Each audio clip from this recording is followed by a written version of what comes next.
The third time he used the word harmony, I knew it was for me.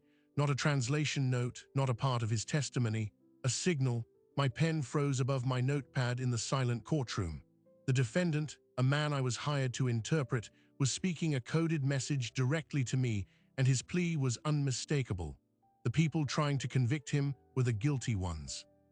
I am Kira Jones, a certified federal interpreter. My job is to be a ghost in the machine, invisible, neutral, a conduit for words. But in that moment, my entire professional foundation shattered. The man on trial, Min Jun Park, wasn't just speaking through me. He was speaking asterisk to asterisk me, using our shared language as a secret weapon. And with every whispered plea he disguised as testimony, he was forcing me to make an impossible choice: uphold my oath or uncover a truth the system was built to hide. The case was supposed to be routine, at least as routine as a high-stakes financial fraud trial gets. Min Jun Park, a mid-level analyst at a Seoul-based investment firm, was accused of embezzling $23 million. The prosecution, led by a relentless assistant U.S. attorney named David Croft, painted him as a greedy lone wolf. My assignment was straightforward: provide consecutive interpretation for the defendant. He was entitled to understand every word said against him, and for the first 2 days, that's exactly what I did. I was a pane of glass. But on the third morning, something shifted. During a tedious cross-examination about wire transfers, Min Jun answered a question with a sentence that made my blood run cold. The transaction required harmony between the systems, he said in Korean. I translated it mechanically, but the Korean word he used for harmony, hwabyung, it was odd, archaic, not a term used in digital finance. It's a word my grandmother used, describing a specific, suppressed anger. I glanced at him. His eyes met mine for a fraction of a second too long, a deliberate, silent punctuation mark. Told myself I was imagining things, projecting the stress of the courtroom, but then it happened again. Later, describing a business dinner, he said the atmosphere was like a still pond before the rain. Jangma Jeonyuai Gosu, another strangely poetic, culturally specific phrase, and again that fleeting, intense eye contact, a signal. By the lunch recess, my hands were trembling under the interpreter's booth. He wasn't just speaking, he was layering, and the subtext was meant for me alone. During the break, I did the one thing I was never supposed to do. I researched the defendant, not the case files, but him. Min Jun Park, 34 years old, immigrated to the States for university, top of his class, worked his way up at Yang Investments. No prior record, not even a parking ticket.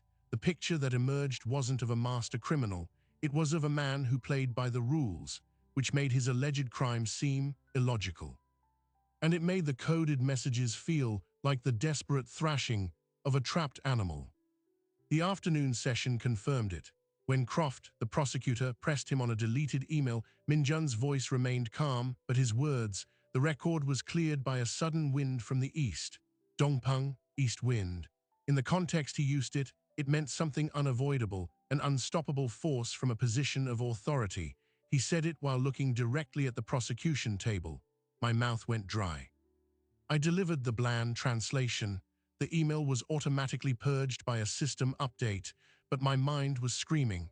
He was telling me, in the only way he could, that he was being framed, and the force framing him was in that very room. That night in my apartment, I broke. I opened a fresh notebook and wrote down every anomalous phrase from the day. Harmony, still pond, east wind. They felt like pieces of a puzzle, but I had no picture to guide me. Who was I, a contract interpreter, to question an entire federal prosecution? My career was built on neutrality. Speaking up meant destroying it, but staying silent meant being an accomplice to whatever was happening. I was paralyzed. The next day, the code evolved. It became bolder. During a procedural argument between the lawyers, a moment when all eyes were off him, Min Jun leaned slightly toward my booth. He pretended to adjust his court-issued headphones and whispered in English, "Check the vessel logs for the 12th. It was so fast, so quiet, I almost missed it. My head snapped up. He was staring straight ahead, the perfect image of a defendant listening to a legal debate. The message was not in Korean. It was a direct, clear instruction in English. He was abandoning metaphor. The risk was astronomical, if anyone had heard. The 12th, a date. I spent the evening in a deep, dangerous dive. I used the public terminal at the library, avoiding my own Wi-Fi. Vessel logs pointed me to shipping manifests. The 12th of August, the year the alleged fraud began. I cross-referenced the names of shell companies mentioned in the indictment with maritime databases, and there it was. A cargo shipment, paid for by one of those shell companies, logged into the port of Busan on August 12th, the listed recipient company. It was a subsidiary wholly owned by a larger, formidable American conglomerate, a conglomerate with deep political ties and a spotless reputation, a name that had not appeared once in the trial. This was the hidden shape. Min Jun wasn't stealing money, he had discovered money being moved, and someone very powerful needed him to take the fall. Armed with this terrifying fragment of truth, I made my first reckless move. Before court the next morning, I passed a note to Min Jun's overworked public defender. Ask your client about maritime insurance protocols for the 12th, it read. I framed it as a translation clarification. The lawyer, a man named Ben Carter, just shrugged and passed it to Min Jun. When Min Jun read it, his entire body stilled. Then he gave the smallest, almost imperceptible nod. Not to his lawyer, to me. The connection was now active. We were co-conspirators. The tension in the courtroom became a physical thing, a wire pulled taut. Every time I spoke, I felt Croft, the prosecutor, watching. His gaze was no longer that of an attorney monitoring an interpreter's accuracy. It was analytical, probing. Did he sense the shift? I began to notice patterns on his side, too. A junior prosecutor, a woman who never spoke, would take meticulous notes every time Min Jun said something poetic. She wasn't tracking the legal points. She was tracking *him. They were listening for the code, too. The realization was a bucket of ice water. This wasn't just a frame-up. It was a containment operation, and I had just jumped inside the container with Min Jun. The cliffhanger came on Friday of that first week. The judge called an early recess. As we all stood, the note-taking junior prosecutor walked past my booth. She dropped a pen. As she bent to pick it up, she whispered, her voice a venomous thread, "Your consonant articulation is slipping, Miss Jones. Be careful." Then she was gone, moving to catch up with Croft. I stood frozen in the booth. It was a perfect, terrifying threat. It referenced a tiny, real critique from a performance review 2 years prior, information she should never have had. It was a message as clear as any of Min Jun's. We see you, we own your file, we own your career. The walls of the courtroom were no longer made of wood and stone. They were made of eyes, and they were all closing in. I had to make a choice, walk away and save myself, or dive deeper into a conspiracy that had just shown me its teeth. As I packed my bag, my hands steady with a new, cold fear, I knew I was already in too deep. The wire was tripped. There was no going back. The threat didn't paralyze me, it ignited me. I spent that weekend operating on a new, brittle clarity. They wanted me scared and compliant, so I would be the opposite. I became a student of the trial itself, reading every pretrial motion, every discovery document I could access through the public defender's portal. I wasn't just looking for evidence of Min Jun's innocence. I was looking for the prosecution's pattern, their blind spots, and I found one. A name kept being redacted, Omega Consolidated. It was the parent company of the subsidiary on that shipping manifest, and every time Omega was mentioned, the lead prosecutor, David Croft, would object, and the judge would sustain. It was a protected entity, a ghost in the courtroom. I needed to talk to Min Jun directly. The risk was absolute, but so was the necessity. On Monday, I arrived early and engineered a chance encounter at the water fountain near the holding cell entrance. As he passed, guards flanking him, I dropped my legal pad. He stopped to help pick it up. Our hands brushed over the scattered pages. In that 3-second window, I whispered in Korean, "Omega, the east wind is Omega." His eyes flashed with a terrifying mix of fear and validation. He gave one sharp, almost invisible nod. The alliance was sealed. We were now two people sharing a secret in a room full of enemies. The trial entered its second week, and the atmosphere warped. Min Jun's coded messages stopped. He became a model of bland cooperation, but the silence was more deafening than the poetry. It meant he knew the prosecution was listening for it too. Our communication shifted to a new, dangerous method, the mistranslation. It was a high-wire act with no net. During a complex testimony about wire routing, Min Jun described a secondary server in Singapore. I translated it as a tertiary server in Taiwan, a minor, plausible error, but the real server location, Singapore, was the key. The defense attorney, Ben Carter, didn't catch it, but Min Jun did. He looked at me, and for the first time, I saw a flicker of something like hope. I had just given him a verifiable fact to undermine a witness. I had weaponized my neutrality. That night, I received a package at my apartment, no return address. Inside was a stack of financial audits, all in Korean, for Taeyang Investments. A sticky note was attached, with handwriting I didn't recognize. Page 47, the discrepancy is the key. It was from Min-jun. He had a contact on the outside. My heart hammered against my ribs. This was beyond a coded whisper. This was tangible, smuggled evidence. Page 47 showed a series of payments from Omega Consolidated subsidiary to a numbered offshore account. The dates corresponded exactly with the embezzled funds Min-jun was accused of stealing. The money didn't go to him. It went through him and then vanished into a black hole. He wasn't the thief. He was the scapegoat chosen to hide a massive corporate money laundering operation. I took the documents to Ben Carter, the public defender. I framed it as an anonymous tip. He was skeptical, overwhelmed, but the evidence was too specific to ignore. He filed a motion to compel disclosure of Omega Consolidated's financial ties to the case. The next day, the judge denied it, not on legal grounds, but on a procedural technicality so obscure it felt custom-made. That was the second pivot. The judge wasn't just biased, she was compromised. The corruption wasn't confined to the prosecution. It was in the bench. The entire machinery of the courtroom was aligned against us. David Croft approached me during a recess. He leaned against my booth, his voice a low, friendly murmur that made my skin crawl. "Kira, you're doing excellent work, really top-notch, but I've been reviewing the tapes. Your interpretation has gotten creative lately. You know, even small errors can be grounds for a mistrial or for professional censure." He was smiling. It was a surgical strike, confirming they were monitoring every syllable I uttered. He continued, "It's a tough job. I'd hate to see a promising career derailed by getting too invested in a narrative." The threat was now explicit. I was one mistake away from being removed, discredited, and likely sued. I had to move the fight outside the courtroom. I reached out to the only journalist I trusted, a former classmate named Leo who ran an independent investigative blog.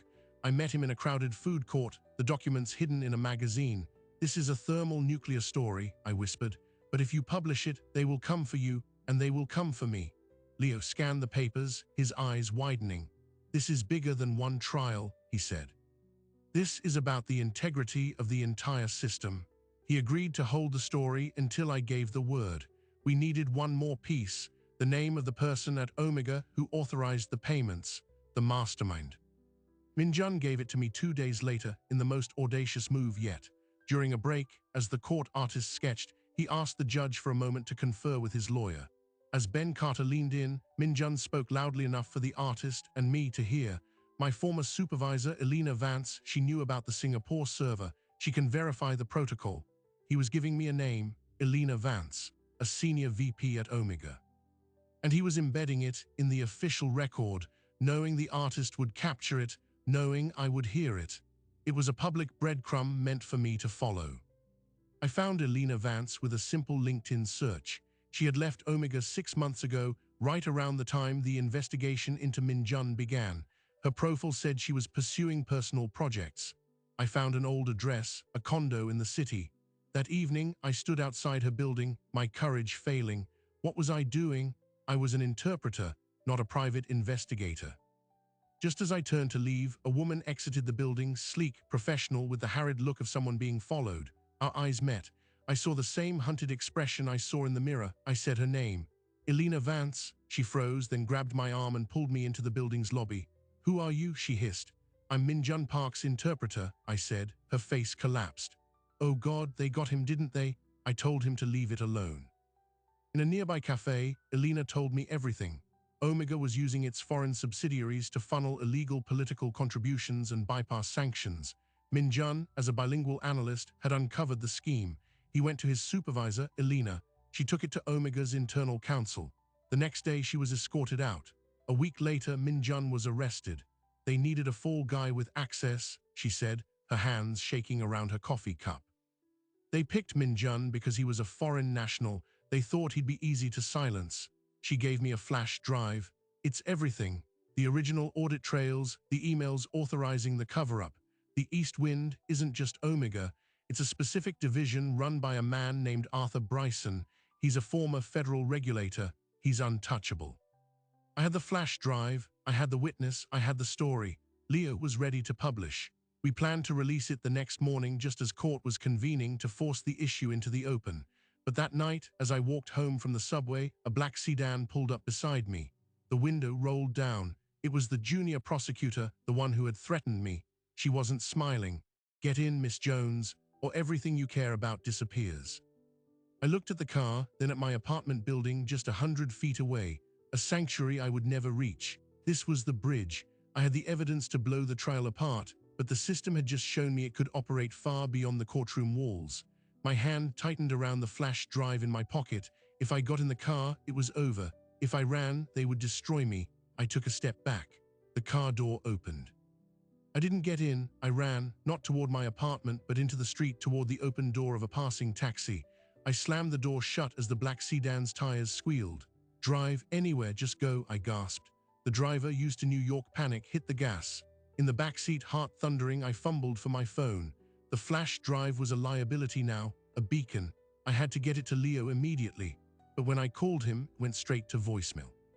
A cold dread seeped into my stomach. Not a coincidence. The taxi dropped me at an all-night diner in Brooklyn. From a payphone, a relic I was desperately grateful for, I called Elena Vance. No answer. I called the public defender's office after-hours line. A recording. It was as if a silent vacuum had swallowed every person connected to the truth. I was alone, holding a secret too big to keep and too dangerous to tell. I used a computer at the diner, accessing a secure cloud backup I'd set up days earlier. I uploaded every file from the flash drive, every note I'd taken, and sent a share link to 3 different anonymous journalist tip lines. It was a digital flare gun. Then, I destroyed the physical drive. As I walked out into the cold night, I understood I had just declared war, and I had no army. Next morning, I went to court. It was the only move left. If they were going to take me, let it be in public. The courtroom felt like a theater before a storm. Min Jun looked paler, his shoulders more hunched. Ben Carter avoided my eyes entirely. And David Croft, he smiled at me, a wide, calm, victorious smile. The judge called the court to order, and Croft stood. "Your Honor, the prosecution would like to call a surprise rebuttal witness to address recent attempts to obstruct justice." My blood turned to ice. The prosecution calls Kira Jones. A sound like static filled my ears. They weren't waiting in the shadows anymore. They were bringing me into the light to dismantle me. I was sworn in. Croft approached, his demeanor avuncular, deadly. "Miss Jones, you are the certified interpreter for the defense, correct?" "Yes. And you take your oath of neutrality seriously?" "Of course." "Have you at any point had private communication with the defendant, Min Jun Park, outside of your official duties?" The trap was sprung. If I lied, it was perjury. If I told the truth, I was confessing to misconduct. I looked at Min Jun. His eyes screamed a warning. "I have not had any private communication," I said, choosing each word like a step on a minefield. "All communication has been in service of accurate interpretation." Croft's smile didn't waver. He played a recording. It was audio, slightly muffled, of my voice at the water fountain. "Omega, the east wind is Omega." They had bugged the hallway. My professional life ended in that moment. The gasp in the courtroom was audible. "Your Honor," Croft said smoothly, "this is a clear breach of ethics. We move to have Miss Jones removed from this case and her credentials reviewed. Furthermore, we believe this collusion taints the entire defense." The judge, her face unreadable, agreed.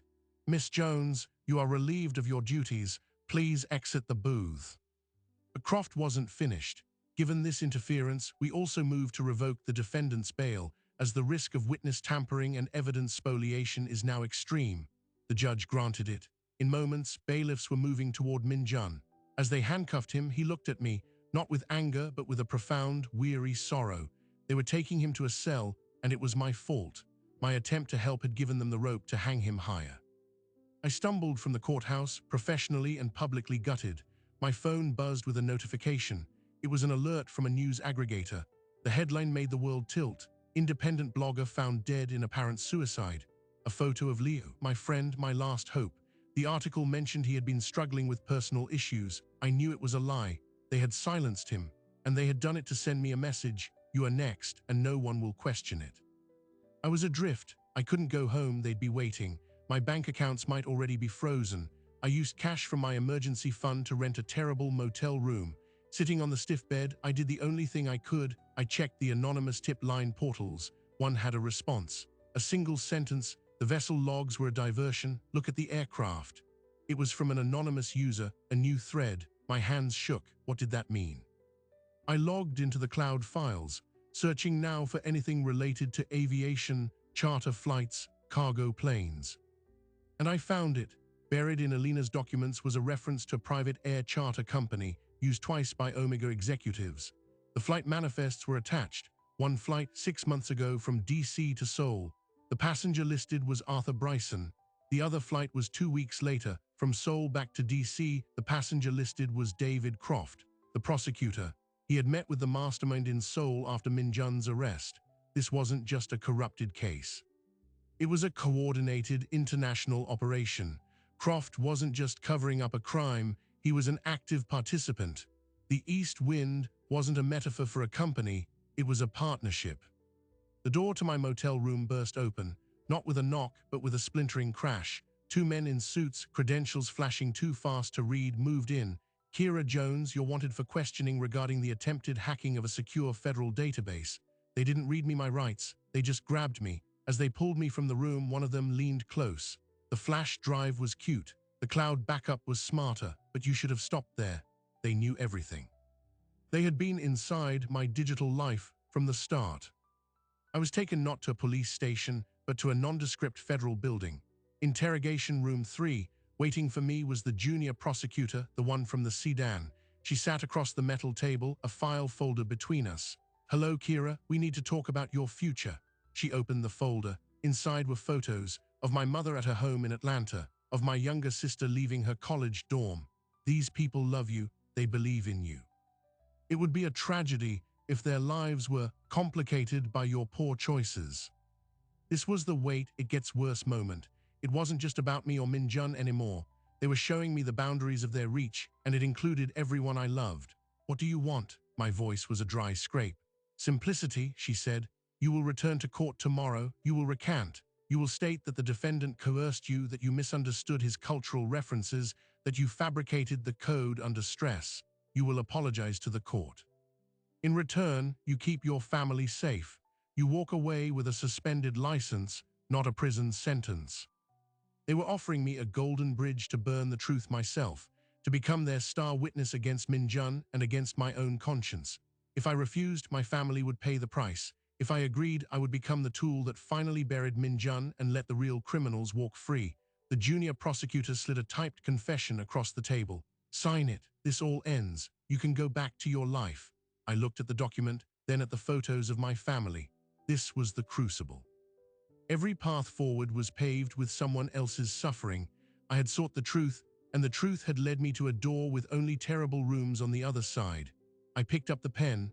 The prosecutor watched, her expression one of cold satisfaction. I uncapped it, the click echoing in the silent room. The choice was no longer about uncovering the conspiracy. It was about surviving it. And as I held the pen over the signature line, I knew that whatever I did next would define not just this case, but the rest of my life. The war was over. Now came the surrender, or the last, desperate stand. I put the pen down. The click of it on the metal table was the loudest sound in the room. "I can't sign this," I said, my voice steady for the first time in weeks. The junior prosecutor's smile vanished. "Your family," she began, "will be protected by the truth," I interrupted. "The files I uploaded, they weren't sent to journalist tip lines. They were sent to the Internal Affairs Division of the Justice Department, to the Inspector General's office, and to 3 members of the Senate Judiciary Committee, with a timed release. If I don't personally reset the clock every 12 hours, they go public. You can lock me up, but you can't stop that clock. And if anything happens to my family, it's the same as me missing a check-in. The truth gets out." The room went still. I was bluffing, but only partly.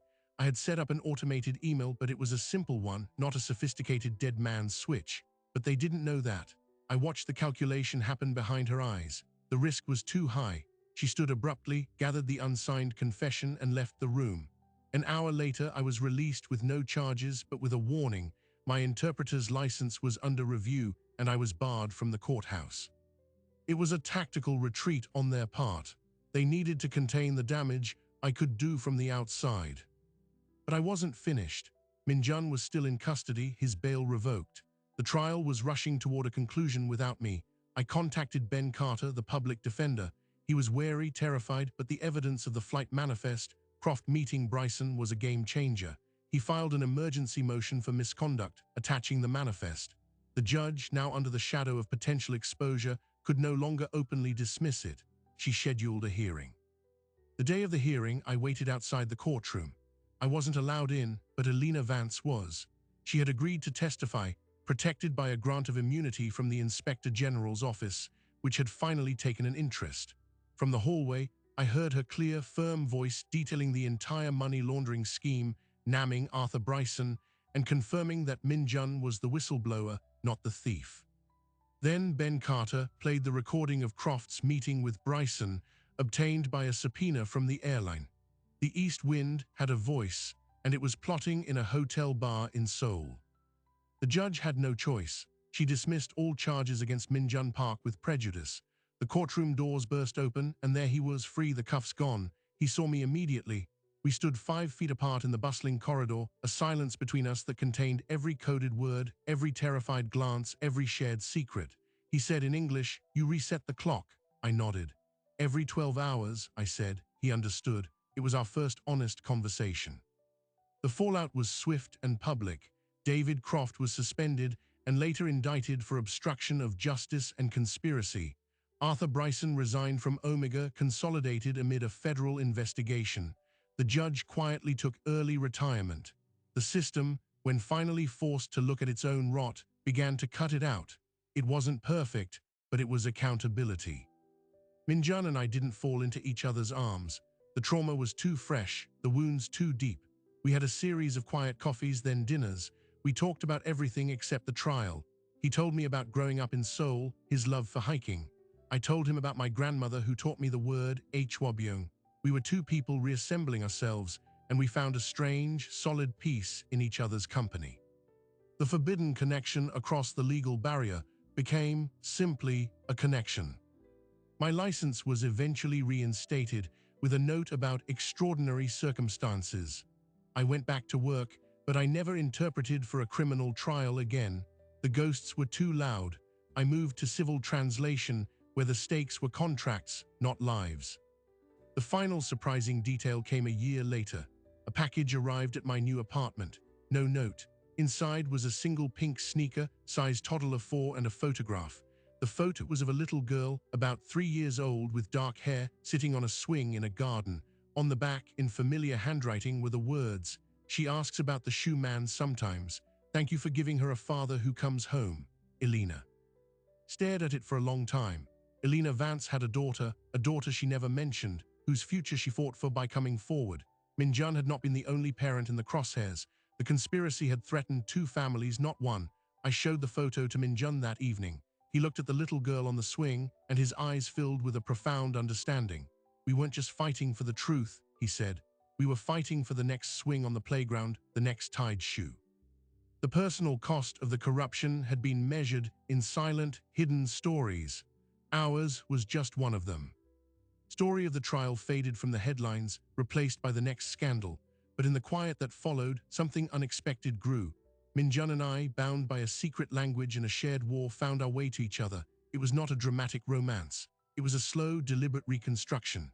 A year and a half after the trial ended, on a bench in a park not unlike the one in the photograph, he tied my wayward shoelace with a double knot. He looked up and said, in Korean, "Harmony." Not as a code, as a promise. I am Kira Jones. I was a ghost in the machine until the machine broke, and in the breaking, I found my voice, my purpose, and a love built on the most dangerous truth of all. The system is only as incorruptible as the people inside it are brave.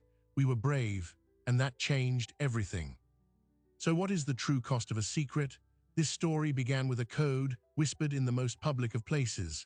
It was a story about language and how the most powerful truths often hide in plain sight, waiting for the right person to listen. Kira Jones went into that courtroom to be a conduit, a neutral channel. She left it as a witness, an accomplice, and finally, a whistleblower. Her weapon wasn't a gun or a document, it was her own expertise, turned against a system that had weaponized it first. Min Jun Park's coded pleas were more than a clever trick. They were the last resort of a man who knew the truth was too dangerous to speak aloud. He placed his freedom, his very life, into the cadence of a metaphor, trusting that one person in that room would understand not just his words, but their hidden architecture. That leap of faith, across a language barrier and a legal chasm, redefined what it means to communicate. Sometimes, the most important conversations happen in the silence between the sentences. This narrative forces us to ask uncomfortable questions. How many other stories are unfolding in courtrooms right now, where the real crime is happening on the wrong side of the bench? How many whispers are going unheard? The story of Kira and Min Jun is a testament to a terrifying idea, that justice is not a machine, but a conversation. And that conversation can be corrupted, hacked, and manipulated by those sworn to protect it. But it also shows that the same conversation can be reclaimed, one brave, truthful word at a time. Their victory was quiet, personal. There was no sweeping reform, no dramatic overturning of the entire system. There was a dismissed case, a few resignations, a few indictments, and then the world moved on. But in the wake of the storm, two people rebuilt. They chose each other not in a moment of adrenaline, but in the calm that follows, proving that the bonds forged in fire are often the strongest. The pink sneaker, the double knot, the word harmony, these became their new language, one of repair instead of warning. For those of us watching, their story is a mirror. It asks us what we would do when faced with an impossible choice between our safety and someone else's truth. Would we have the courage to listen to the code? Would we have the strength to speak when everything tells us to stay silent? The systems we live within are only as just as the individuals who have the courage to demand justice from within them. We tell these stories not just for the thrill, but for the reminder that integrity is a quiet, daily practice, that love can be an act of defiance, and that sometimes the most revolutionary thing you can do is to truly hear someone and then to choose to believe them. Now we turn to you. What would you have done in Kira's position? Could you have deciphered the code? Would you have risked everything for a stranger's truth? Drop your thoughts in the comments below. We read every single one, and the discussion there is what makes this community so powerful. If this story moved you, if it made you think, then do us a huge favor. Share it with one person who needs to hear it today. Smash that like button to let us know you want more stories like this. And of course, subscribe and hit the notification bell. We are just getting started, and we have so many more worlds to explore, more secrets to uncover, and more hearts to connect. Thank you for listening. Thank you for being part of this story. Until next time, keep listening for the harmony.